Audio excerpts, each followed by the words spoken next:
Now we're going to talk about your former team, the New York Jets, and where they are. Another debacle, 2 games without scoring a touchdown. But the last time you were here with us, and I think this was back in August, I said something to you about your former team, the team that drafted you. Yep. And I tried to tell you, so take a listen to this. Time to reheat an old hot take that's gone cold. Hot on the outside, icicle in the middle. It's Microwave Take with the Odd Couple. Don't make the same mistake that you made going into the baseball season. Don't believe the hype. Don't buy into the idea that the Jets keep adding players and, oh, my God, they got a dream team and they're getting to the Super Bowl. I'm here to tell you, paper doesn't win jack. The roster doesn't win a thing. The New York Jets could wind up being the New York Mets. I told you, Kerry.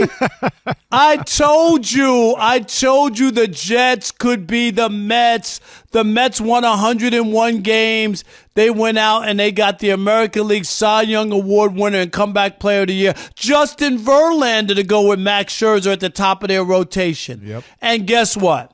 Not only did they not make the playoffs, they got Buck Showalter fired. Can you imagine a manager after winning 101 games the year before, you get run out of town?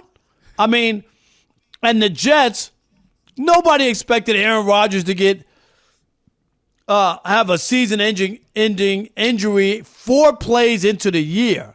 Right. But, Kerry, you got to admit, the Jets didn't do their due diligence. They didn't prepare for life without Aaron Rodgers, despite him being a 39-year-old quarterback, despite the offensive line being leaky, right? We talked about it. You got to protect a guy like that. Aaron Rodgers has had a couple of broken collarbones, right, being sacked in his career. Right. And of all things, you can't bring back the quarterback nobody thought could play a year ago. That's my biggest knock, is that they weren't prepared for if Aaron Rodgers was to get hurt. They bring in the same guy who they ridiculed last year who couldn't play. They started 4 different quarterbacks. They tried everybody. Yeah. They would have put Joe Namath out there if his Walker was regulation. You know what I mean? No, Joe would have got destroyed out there. He would have got destroyed out there. All right. Yeah. But you get my point. Yeah. So are you ready to concede that I was right? Absolutely not. Rob, it's not over yet. And I'll tell you why. All right? You are correct. At the moment, it is not looking good. But I'll tell you this. They're 4-5 right now. Still have one of the best defenses in the league. They're going to have a chance to be in these games. And I don't believe that Zach Wilson is as bad as everybody think they are. I actually think he has gained confidence. And if they can fix the certain little timing things that we talked about, the little penalties that are killing their long drives, they still have a chance to make the playoffs. And so, Kerry, stop. Rob, Kerry, I'm telling what you. are you watching? Rob, you know what? I watch it. I'm telling this you. is what everybody says. Yeah. Well, if they could clean up, the penalties, Yeah. and if he doesn't throw a game-losing pick at the end, we got a chance to win. If we could go 36 straight drives without a touchdown, and we could mix in 1 or 2, or if we only have 8 touchdown drives, offensive drives all year, we're in week 10 of the NFL. They got 8 touchdowns. Patrick Mahomes could have 8 in one game. They got 8 all year, and you're still selling this? You're still on the corner trying to peddle half-eaten pizza in New York that people should buy it?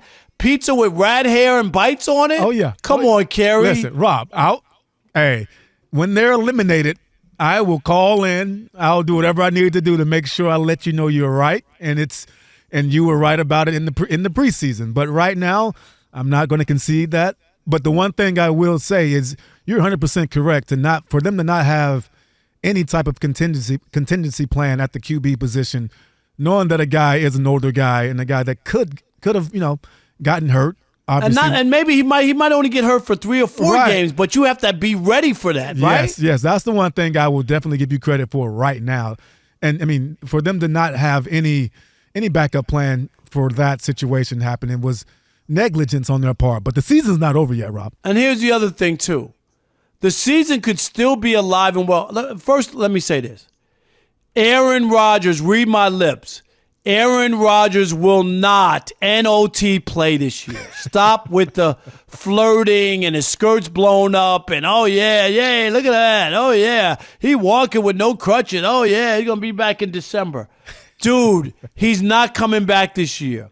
Kerry, it would be the biggest mistake by the Jets. Because if he gets hurt behind that offensive line, right, again, his career is over. Yeah.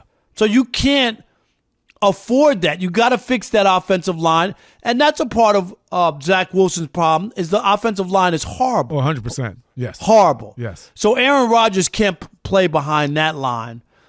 So I don't envision that happening. But had they picked up the phone when Aaron Rodgers was hurt after 4 plays, if I'm the GM, I would have gone straight to my office and scan the world to find me a quarterback. Because with a decent quarterback, with the Carson Wentz, with a who else just got Josh Dobbs, or some of these guys who are available, this team would be way better because they do have a good defense, right? Like seriously, you would be in a better position right now than you are with Zach Wilson. Well, that's the one thing. You would think that's the case. But the line and the play overall on the offense has been bad. So I don't even know if you bring any quarterback if they even fix that situation, to be honest. Because, I mean, the way that they've shown up as an offense together as a group just hasn't been good enough. So I don't know if the quarterback even helps in that situation. They have to figure out that offensive line. And if they don't, doesn't matter if Aaron Rodgers was there right now. They would not be winning. I get that. But you got to admit, you cannot have – I mean, they just had Rob G. jump in. Didn't they have a players-only meeting? Today, yeah. Right? Yeah. I get it. I used to wear members only, but here we are with players only. I mean, here we are, a 4-5 team with a quarterback who hasn't thrown a touchdown in two games and 36 straight drives. Rob G., what did they hash out in that meeting other than to complain that their offense stinks? That's a very good question, Rob. Because seriously, it's obvious, right? What are you talking about? They tried to ask Garrett because it was revealed in a radio interview that Garrett Wilson explained that they had a players-only meeting. And afterwards, he did the interview, and Garrett Wilson tells the interviewer, quote, "The players are truly sorry about the product we put on the field offensively this season to this point." So, I mean, I don't know what could be addressed other than, we're sorry. We know we suck. We're aware that we suck, and we're sorry that we suck, but just know we don't want to suck anymore. Kerry, how many players-only meetings in your career did you take part in? Yeah, I've had a couple, probably. And what is it? Just a complaint session, or I mean, what's?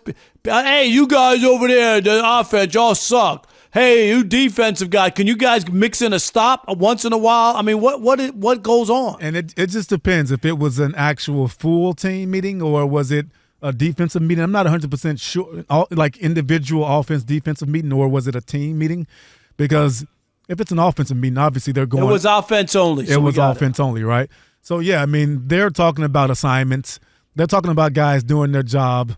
They're talking about guys doing everything a little bit better and faster, and really, it's a rallying thing, right? But it can help, but the telltale sign when it comes to those meetings are, what is the product going to look like that first game after? Because if you come out and wet the bed again, then it's just all for naught, right? But if there's some significant improvement there, then you'll know. But do guys get their feelings hurt? I mean, in those kind of meetings, like how does that build you up, tear you down? What is that like? Yeah, it depends on who Have you ever talking. been in a meeting where they're ripping on you when you played? Well, were you in one of those or no? Ripping on me individually? No. Yeah. I mean, I was pretty solid. There's moments when, yes, I mean, there's some truth telling going on where, right, Kerry, you need to step up in that hole a little quicker or stuff like that. Where, I mean, as a leader, because I've been leaders on team, I've been the captain on some teams. Like, for me, if you tell me that, I can take that anyway. There's no sense of me being hurt or being butthurt about somebody saying I need to do something a little better or whatever.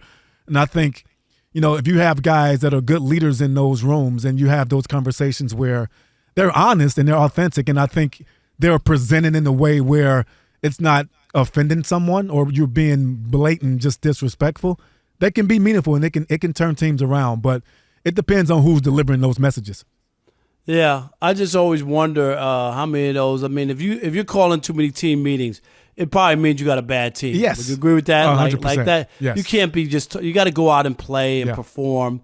I just, we saw this movie last year where where Zach Wilson was quarterback, started 7-3, and Kerry, they didn't make the playoffs. I know. And they're not going to make the playoffs again this year. Uh-huh. And think about it, like some of their wins, like they've beaten some good teams, right?